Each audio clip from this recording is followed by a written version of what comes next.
Now, the Chinese writer Mo Yan has won the Nobel Prize for Literature. He sets his work mainly in China and is best known in the West, at least, for Red Sorghum, which portrays the hardships endured by farmers in the early years of communist rule. The head of the Nobel Foundation told Swedish television that Mo was, and I quote, overjoyed and terrified to receive the award. Well, wonderful news indeed for Mo Yan, but how do these literary prizes really affect what we read?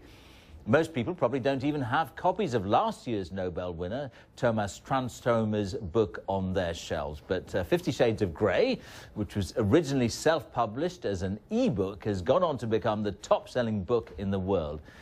Well, here to discuss how the publishing world has changed is Richard Fitt, Managing Director of Authors Online. Thank you very much for being with us. First of all, let me give you an opportunity to react to this winner, Mo Yan, and winning the Nobel Prize. Well done for him. I mean, fantastic to get a Chinaman do it, and bringing the Chinese community into the Western literary world, really, isn't it? So you can't knock that. What difference does winning an award, whether it's a Nobel or the Booker and so on, what difference does it make to an author? Oh, huge difference to an author. I mean, your next book is a surefire certainty as far as getting it published concerned, because in this day and age where publishing is such a risky business, or is in the traditional format, getting your second novel is not necessarily out there. You've got to prove your first one, so getting a prize settles it, really. You discussed publishing, or rather described publishing as a risky business just now. In what way has the arrival of ebooks, and I know they've been around for a while, but in what way has that changed publishing? Does it make it more risky, less risky? Oh, ebook publishing makes it far less risky, because if you can publish an ebook, your costs of doing so are practically minimal. You just put it up on the internet and let people download it. You haven't got any manufacturing costs, you haven't got any transport costs, you haven't got to chop down trees. It's very easy. But equally, isn't it possible, and we certainly had authors on this programme, because of the kind of online revolution, they've actually gone in for a bit of self-publishing. So in a way, the digital revolution, I mean, there's scope for people to cut the publishers out altogether.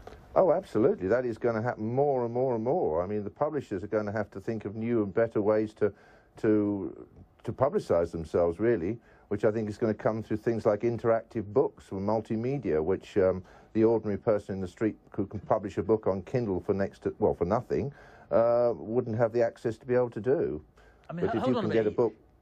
Sorry to interrupt. I mean, you just said something that quite surprised. I mean, what do you mean by interactive books? Well, basically, if you have an e-book, there's no reason why you can't embed music in it, film clips, encyclopedic references, all sorts of things. But then, that's not a book anymore. It's sort of halfway to become telly.